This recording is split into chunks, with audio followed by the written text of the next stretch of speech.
지난 이야기.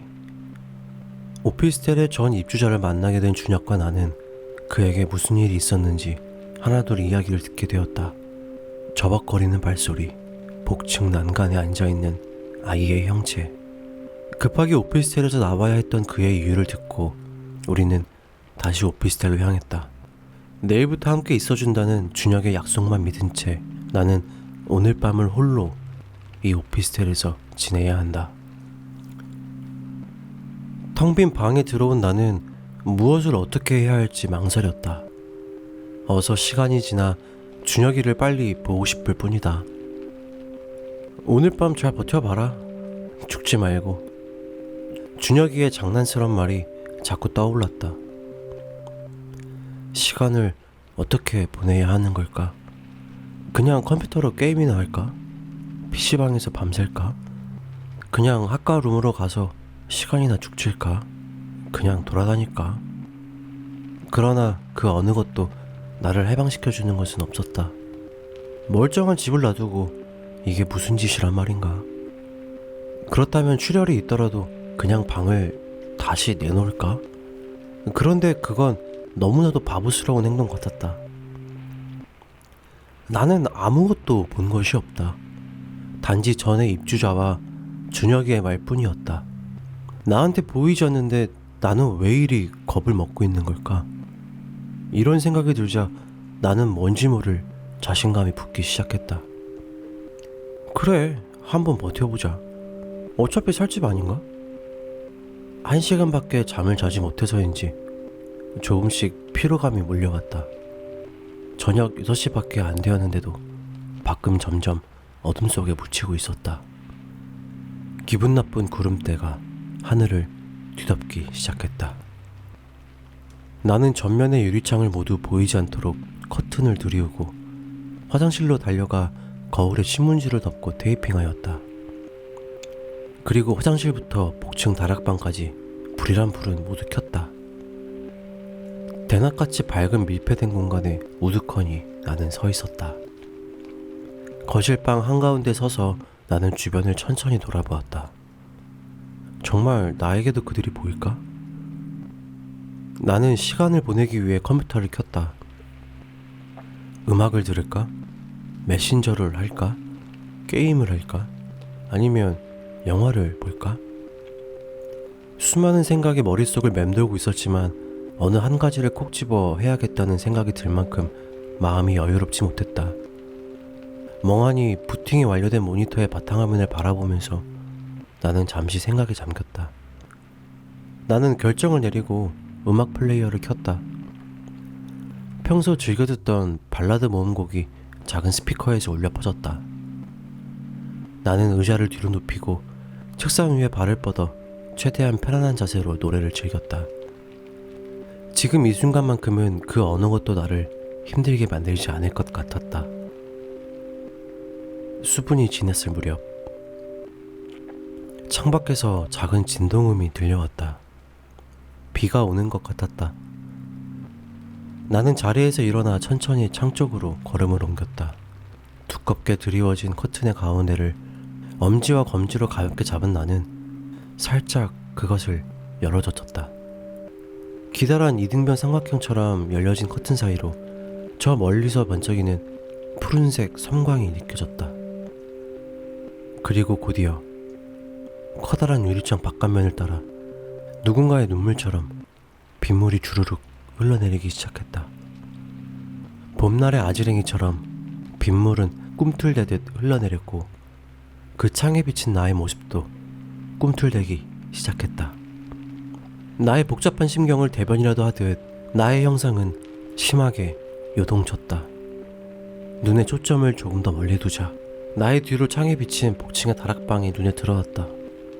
그리고 그 남자가 말한 30cm 높이의 안전턱이 보였다.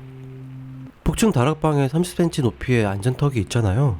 거기에 웬 아이가 걸터앉아 나를 내려다보고 있는 겁니다. 순간 남자의 그 말이 떠오르자 나는 재빨리 창을 커튼으로 덮어버렸다.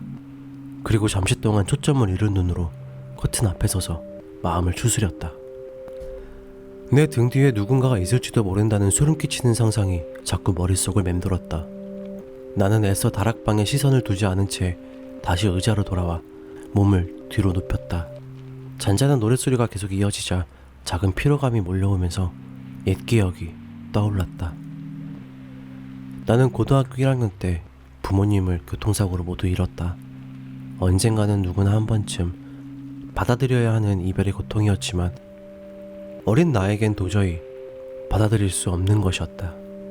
영원히 함께해야 할 것 같았던 것들. 아침이면 들리는 엄마의 잠 깨우는 소리, 식사를 준비하던 주방의 달그락거리는 소리, 밥솥에서 뿜어져 나오는 쌀이 익어가는 냄새, 화장실에 물 내려가는 소리, 아빠의 전기면도기 소리, 작업복 걸치는 소리. 아무런 주제도 없지만 늘 밥상에서 제잘거리던 엄마의 수다 소리. 너무나도 당연하게 생각했던 것들이 결코 당연한 것이 아님을 받아들이는 것은 어린 나에게 너무나도 큰 고통이었다. 모두들 나를 위로하고 안타까워했지만 그것이 내 가슴속 깊이 잠재된 트라우마를 씻어주지 못했다. 준혁과 친구가 된 건 2학기 때 자리 배치를 다시 할 때부터이다. 그때 준혁은 내 짝꿍이 되었다. 늘 뭔가 세상에 불만이 가득한 표정을 짓고 다녔으며 짝꿍인 나에게 눈길 한번 주지 않던 놈이다. 어디서 싸우고 다니는지 가끔은 얼굴과 팔뚝에서 멍자국이 보이기도 하고 귀에서 피를 흘리기도 하였다. 쉬는 시간이 끝나서 자리에 앉은 준혁에게서 풍겨나오는 담배 냄새도 간접적으로 준혁이 어떤 아이인지 설명해 주는 것 같았다. 나는 그런 준혁과 친해지고 싶지도 않았고 그 또한 나와 같이 생각하는 것 같았다. 그런 준혁과 친해진 계기가 있었다. 같은 반에 건달 같은 길중이라는 아이가 있는데 준혁을 극도로 싫어했다. 길중은 싸움 좀 하는 아이였다. 그러나 준혁도 거기에 버금가는 아이였다. 그 둘은 언제 터질지 모르는 시한폭탄 같은 존재였다. 그런 준혁을 향한 길중의 증오감은 당사자가 아닌 짝꿍인 나에게로 향했다. 길중과 그 패거리들은 나를 빵셔틀처럼 부려먹었다. 우악스런 길중의 주먹이 무서웠던 나는 그가 시키는 대로 따라할 수밖에 없었다. 그들의 낄낄대는 소리, 다른 아이들의 시선, 굴욕감 등은 모두 참을 수 있었다. 그러나 내 부모에 대한 말은 그 어떤 것도 용서의 대상이나 인내의 대상이 될 수 없었다. 길중은 딱 그 몇 마디였다. 뭐? 돈이 없다고? 아, 맞다. 네 돈줄 대시는 분들이 멀리 가셨지? 나에게 어떻게 그런 힘이 나왔는지는 모르지만 나는 용수철처럼 뛰어올라 길중과 뒤엉켜 그의 얼굴을 사정없이 내리쳤다. 손에 잡히는 대로 뭐가 되었든지 그것을 길중의 얼굴에 쏟아부었다. 그의 패거리들이 나에게 달려들려고 하자 준혁이 가로막았다. 꺼져 새끼들아! 가까이 오는 놈은 내 손에 죽는다. 모두가 얼어있는 사이 준혁은 조용히 내게 다가와 내 오른손 높이 들려진 철제 필통을 천천히 빼앗아 들었다. 그리고 내게 다가와 조구려 앉더니 속삭였다. 그만해라. 애 죽겠다. 누가 길중이를 데리러 온 것 같다. 그게 무슨 말인지 나는 이해하지 못했지만 그제서야 피범벅이 되어있는 길중이 얼굴이 눈에 들어왔다. 정학이 풀리고 학교에 들어섰을 때 길중이를 포함한 모두가 나를 경계하는 것 같았다. 실은 나의 광기 뒤에 그림자처럼 버티고 서 있는 준혁을 더 두려워했을지도 모른다. 그 무엇이 준혁과 나의 공통점인지 모르지만 그 뒤로 우리는 왠지 모를 동질감을 느끼게 되었고 서로에게 아낌없이 주는 나무가 되었다.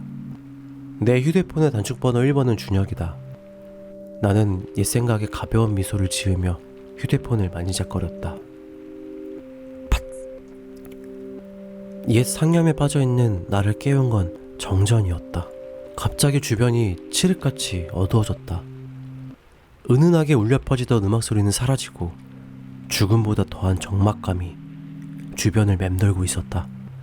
그리고 잠시 후 작은 비상등이 켜지면서 빛을 찾아 헤매는 내 동공을 작아지게 만들었다. 어슴푸레한 노란 불빛이 오히려 음산한 기운을 더하는 것 같았다.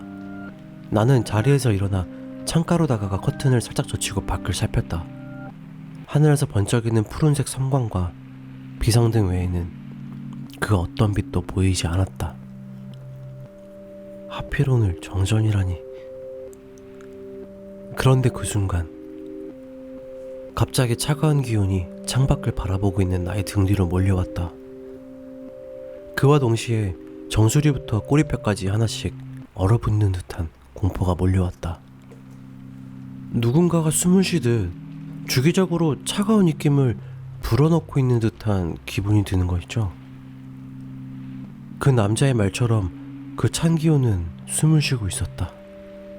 나는 뻣뻣하게 굳은 자세로 눈동자만 이리저리 굴릴 뿐 뒤를 돌아볼 생각은 엄두도 못했다. 주책 없이 떨고 있는 내 오른손에 들려있는 휴대폰이 느껴졌다. 단축번호 1번만 누르면 준혁에게 연결이 된다. 그러나 이런 생각을 하고 있는 나 자신이 바보스럽게 느껴졌다.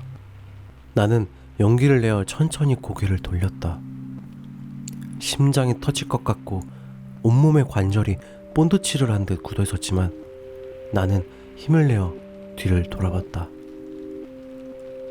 아무것도 보이지 않았다.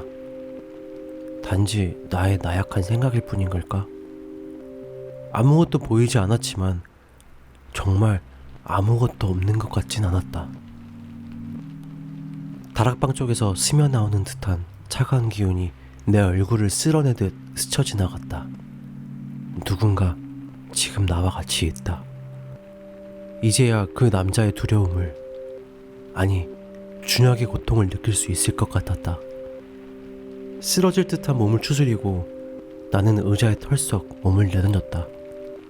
그리고 책상에 팔꿈치를 기대어 고개 숙인 자세로 머리를 감싸쥐었다. 방을 뛰쳐나가고 싶었지만 뭔지 모를 자존심이 나를 의자에 묶어두고 있었다. 나는 눈을 질끈 감았다. 그런데 그 순간 내가 잊은 듯한 뭔가가 내리를 스쳐 지나갔다. 어둠 속에서 창이나 거울은 보지 말아요. 그 남자의 말. 비치는 것이 창이나 거울뿐인가? 빛을 내기 때문에 평소에 미처 생각지 못했던 그것. 바로 내 앞에 있는 불 꺼진 모니터였다.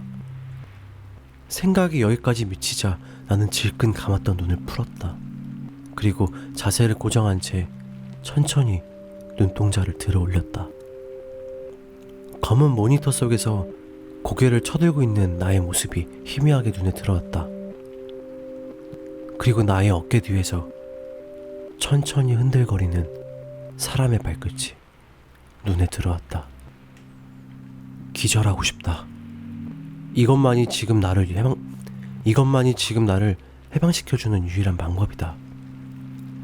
내 의지인지 아니면 자연스러운 건지 모르지만 나는 의자와 함께 뒤로 넘어졌다.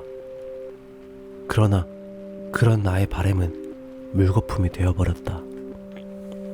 천장에 매달려 길게 축 늘어진 어떤 남자의 시체가 눈에 들어왔기 때문이다. 가위에 눌린 걸까? 나는 눈동자 외에는 몸의 어떤 근육도 움직이지 못했다. 그냥 바라만 볼 뿐. 그런데 일어나 보니 이상한 거예요. 베개가 흥건하게 젖어 있는 거 있죠?